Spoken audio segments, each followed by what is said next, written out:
पंच light. पिछले 15 महीने से दंड जुर्माने के पैसे जमा करके महतो टोली के पंचों ने पेट्रोमैक्स खरीदा है। इस बार रामनवमी के मेले में गांव में सब मिलाकर 8 पंचायतें हैं। हर एक जाति की अलग अलग सभाचट्टी है।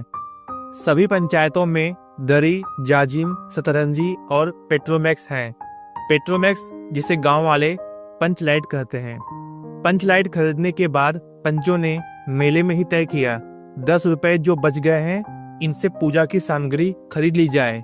बिना नेम टेम के कल कब्जे वाली चीज का पुण्य नहीं करना चाहिए। अंग्रेज बहादुर के राज में भी पुल बनाने के पहले बलि दी जाती है। मेले से सभी पंच दिन दहाड़े ही गांव लौटे। सबसे आगे पंचायत का छड़ीदार पंच लाइट का डब्बा माथे पर लेकर और उसके पीछे सरदार, दीवान और पंच वगैरह। गांव के बाहर ही ब्राह्मण टोली के फुटंगी झा ने टोक दिया, हाँ भैया, कितने में लालटेन खरीद हुआ है महतो? देखते नहीं पंच लाइट है। ब्राह्मण टोली के लोग ऐसे ही बात करते हैं। अपने घर की डिबरी को भी बिजली बत्ती कहेंगे और दूसरों के पंच लाइट को लालटेन। टोले भर के लोग जमा हो गए। औरत, मर्द, बूढ़े, बच्चे सभी कामकाज छोड़कर दौड़े आए। चल रे चल, अपना पंच लाइट आया है, पंच लाइट। छड़ीदार अगनू महतो रह रह कर लोगों को चेतावनी देने लगा, जरा दूर से छू छा मत करो, ठेस न लगे। सरदार ने अपनी स्त्री से कहा, साज को पूजा होगी, जल्द से नहा धोकर चौका पीढ़ी लगाओ। टोली की कीर्तन मंडली के मूल गैन ने अपने भगतिया पक्षकों को समझाकर कहा, देखो आज पंचलाइट की रोशनी में कीर्तन होगा। बेताले लोगों से पहले ही कह देता हूँ, आज यदि अखर धरने में 1.5 बेड़ हुआ तो दूसरे दिन से एकदम बैकाट। औरतों की मंडली में गुलरी काकी गोसाई का गीत गुनगुनाने लगी। छोटे छोटे बच्चों ने उत्साह के मारे बेवजह शोरगुल मचाना शुरू किया। सूरज डूबने के 1 घंटा पहले ही टोले भर के लोग सरदार के दरवाजे पर आकर खड़े हो गए। पंच लाइट, पंच लाइट। पंच लाइट के सिवा और कोई गप नहीं, कोई दूसरी बात नहीं। सरदार ने गुड़गुड़ी पीते हुए कहा, दुकानदार ने पहले सुनाया, पूरे 5 कौड़ी 5 रुपया। मैंने कहा कि दुकानदार साहब, यह मत समझिए कि हम लोग एकदम देहाती हैं। बहुत बहुत पंच लाइट देखा है। इसके बाद दुकानदार मेरा मुंह देखने लगा, बोला, लगता है आप जाति के सरदार हैं। ठीक है, जब आप सरदार होकर खुद पंच लाइट खरीदने आए हैं तो जाइए, पूरे 5 कौड़ी में आपको दे रहे हैं। दीवान जी ने कहा, अलबत्ता चेहरा परखने वाला दुकानदार है। पंच लाइट का बक्सा दुकानदार का नौकर देना नहीं चाहता था। मैंने कहा, देखिए दुकानदार साहब, बिना बक्सा पंच लाइट कैसे ले जाएंगे? दुकानदार ने नौकर को डांटते हुए कहा, क्यों रे, दीवान जी की आंख के आगे धुरखेल करता है? दे दो बक्सा। टोले के लोगों ने अपने सरदार और दीवान को श्रद्धा भरी निगाहों से देखा। छड़ीदार ने औरतों की मंडली में सुनाया, रास्ते में सन्न सन्न बोलता था पंच लाइट, लेकिन ऐन मौके पर लेकिन लग गया। रुदल शाह बनिए की दुकान से 3 बोतल किरासन लेकर आया और सवाल पैदा हुआ कि पंच लाइट को जलाएगा कौन?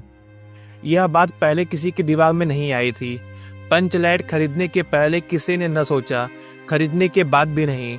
अब पूजा की सामग्री चौके पर सजी हुई है। कीर्तनिया लोग ढोल करताल खोलकर बैठे हैं और पंच लाइट पड़ा हुआ है। गांव वालों ने आज तक कोई ऐसी चीज नहीं खरीदी जिसमें जलाने बुझाने का झंझट हो। कहावत है ना, भाई रे गाय लूं तो दूहे कौन, लो मजा। अब इस कल कब्जे वाली चीज को कौन बाले? यह बात नहीं कि गांव भर में कोई पंच लाइट बालने वाला नहीं। हर एक पंचायत में पंच लाइट है, उसके जलाने वाले जानकार हैं। लेकिन सवाल है कि पहली बार नेम टेम करके शुभ लाभ करके दूसरी पंचायत की आर्मी की मदद से पंच लाइट जलेगा? इससे तो अच्छा है कि पंच लाइट पड़ा रहे, जिंदगी भर ताना कौन सहे। बात बात में दूसरे टोले के लोग कूट करेंगे, तुम लोगों को पंच लाइट पहली बार दूसरे के हाथ से ना ना ना, पंचायत की इज्जत का सवाल है। दूसरे टोले के लोगों से मत कहिए। चारों ओर उदासी छा गई। अंधेरा बढ़ने लगा। किसी ने अपने घर में आज डिबरी भी नहीं जलाई थी। आज पंचलाइट के सामने डिबरी कौन बालता है। सब किए किराए पर पानी फिर रहा था। सरदार, दीवान और छड़ीदार के मुंह में बोरी नहीं, पंचों के चेहरे उतर गए थे। किसी ने दबी आवाज में कहा, कल कब्जे वाली चीज का नखरा बहुत बड़ा होता है। एक नौजवान ने आकर सूचना दी, राजपूत टोली के लोग हंसते हंसते पागल हो रहे हैं। कहते हैं कान पकड़कर पंचलेट के सामने 5 बार उठो बैठो, तुरंत जलने लगेगा। पंचों ने सुनकर मन ही मन कहा, भगवान ने हंसने का मौका दिया है, हंसेंगे नहीं।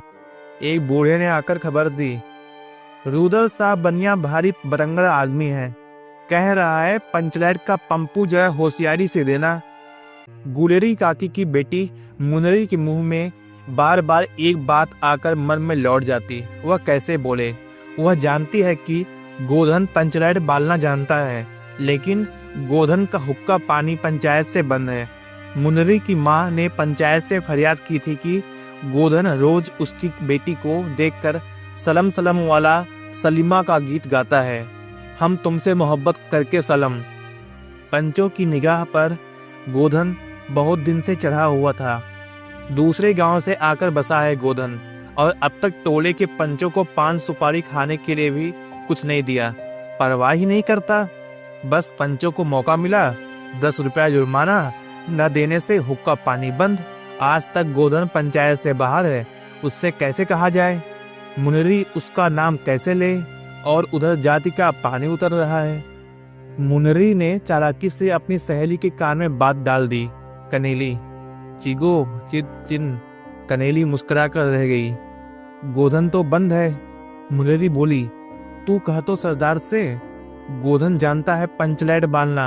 कनेली बोली, कौन? गोधन जानता है बालना? लेकिन सरदार ने दीवान की ओर देखा और दीवान ने पंचों की ओर। पंचों ने एकमत होकर हुक्का पानी बंद किया है। सलीमा का गीत गाकर आंख का इशारा मारने वाले गोधन से गांव भर के लोग नाराज थे। सरदार ने कहा, जाति की बंदिश क्या, जबकि जाति की इज्जत ही पानी में बही जा रही है।